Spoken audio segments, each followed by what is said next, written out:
Muy buenas noches, compañeros, licenciado. Le vamos a hablar sobre las escuelas psicoanalíticas, la Escuela de Psicología Analítica y la Personología de Henry Murray, las cuales le vamos a hablar sobre las semejanzas, diferencias, antagonismos y particularidades que se tienen. Henry Murray nació en el año 1893 y falleció en el año 1988. La teoría de él se basó en la personología, la cual tiene que la historia de la personalidad es la misma como tal. Esta personalidad no es más que un término que pretende tener un significado para Murray, la cual era una hipótesis. Es un constructo social que él ayuda a explicar y definir la conducta de las personas, donde él pensaba que el concepto de personalidad se refiere a alguna sustancia física real. Para esta, la personalidad de un individuo dependía de los procesos cerebrales y consecuencias del centro anatómico que vendría a ser en el cerebro. Asimismo, Murray acuñó el término de personología para el estudio de vidas humanas y factores que éstas influyen en su curso, y enfatizó en el entendimiento de los individuos normales y en ámbitos naturales. Para Murray, la personalidad es el órgano gobernante del cuerpo como tal, y el cual tiene un instinto que desde nacimiento se ocupa de las operaciones funcionales adaptativas y de transformación, que esta está en una constitución jerárquica y problemática. Asimismo, Murray con el psicoanálisis, Murray se apoyó con los conceptos teóricos de Freud, que en la propia redefinición que instrumentó para su propio marco teórico, donde él comparte que el psicoanálisis es la suposición de los eventos transcurridos desde la infancia y la niñez, que estos son determinantes para el desarrollo de la conducta. Además, al darle importancia a la motivación inconsciente. Asimismo, utilizó el término del modelo estructural freudiano del ello, el yo y el superyo para poder escribir las divisiones básicas de la personalidad. Para esto agregó un propio significado, así como el modelo topográfico del consciente preconsciente e inconsciente. El superyo es la instancia donde se encuentra el otro extremo del continuo y en posición al ello.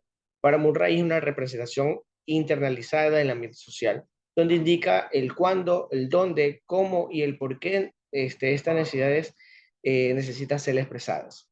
El yo, que es el ego, es el lugar donde se resuelven los conflictos entre el yo y el superyo. Esa es la parte más organizada, distrimitida, que está vinculada al tiempo y a la resolución y la convicción de la personalidad, y esta se rige por el principio de realidad. Freud, en la organización del libido de las etapas psicosexuales, habla de las indivisiones en el desarrollo de fijaciones, que estas se originan en la regresión de la fijación original. Para Murray, este desarrolló un listado de complejos determinantes en el curso posterior de desarrollo de manera inconsciente, con el complejo simple, complejo de regresión, complejo oral, complejo de socorro, complejo de agresión y el complejo de agresión oral.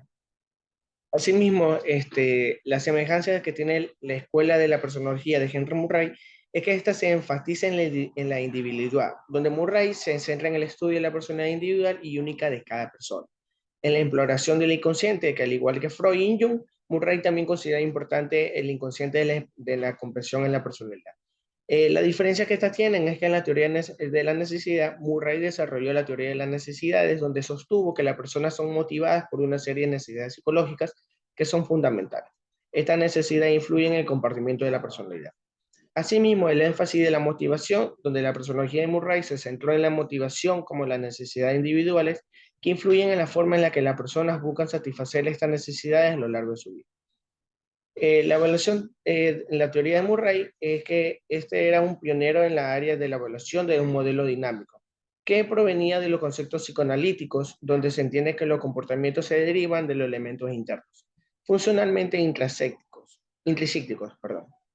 Que estos no eran observables, sino que eran motivos de impulsos o conflictos.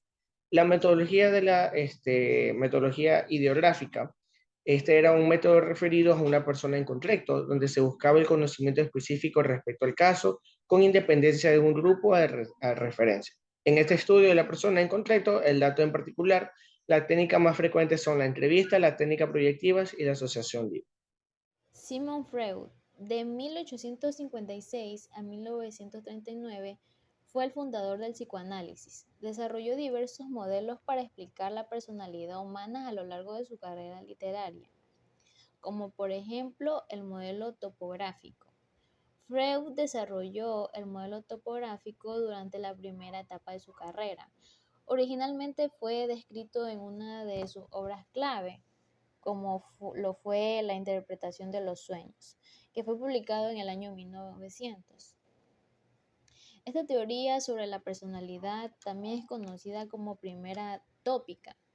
Divide la mente en tres regiones: la inconsciente, la preconsciente y la consciente. En cada uno de estos lugares, que deben ser entendidos de forma simbólica, encontraríamos contenidos y procesos psicológicos diferentes. Freud explicaba que el inconsciente es el nivel más profundo de la mente, en el que se ocultan pensamientos, impulsos, recuerdos y fantasías a las que le resulta muy difícil acceder desde la conciencia. Esta parte de la mente está dirigida por el principio del placer. En el inconsciente residen nuestras pulsiones biológicas instintivas, las que dirigen nuestros actos, para así lograr satisfacer nuestras necesidades básicas.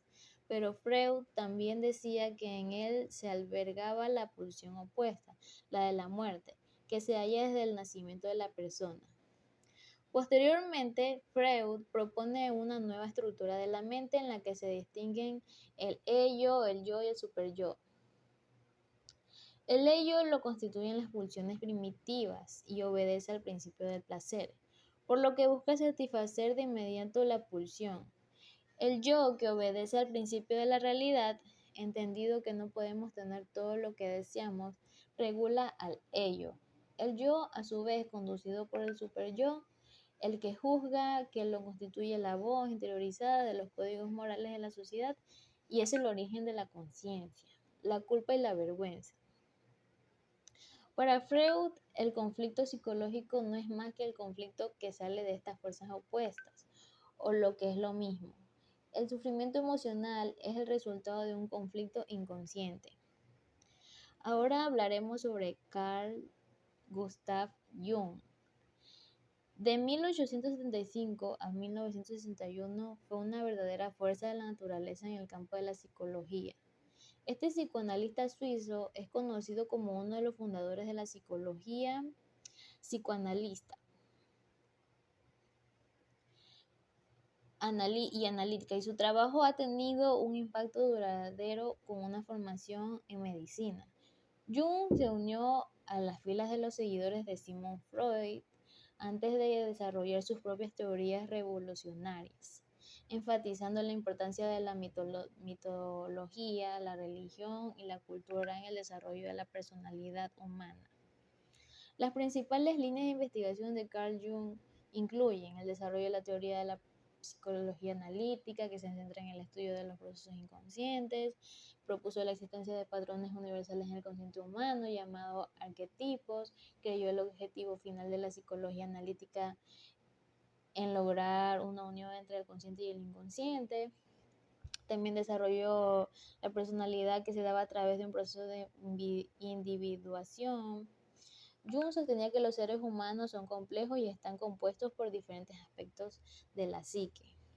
El concepto de la psicología transpersonal de Jung se refiere a un aspecto de la psique humana relacionado con lo trascendental. Los campos de la aplicación de la psicología analítica de Carl Jung fue la psicología analítica, que tiene varias aplicaciones, entre ellas la terapia, el desarrollo personal, el estudio de los mitos y la mitología, el estudio de las religiones y las creencias y la educación. Gracias.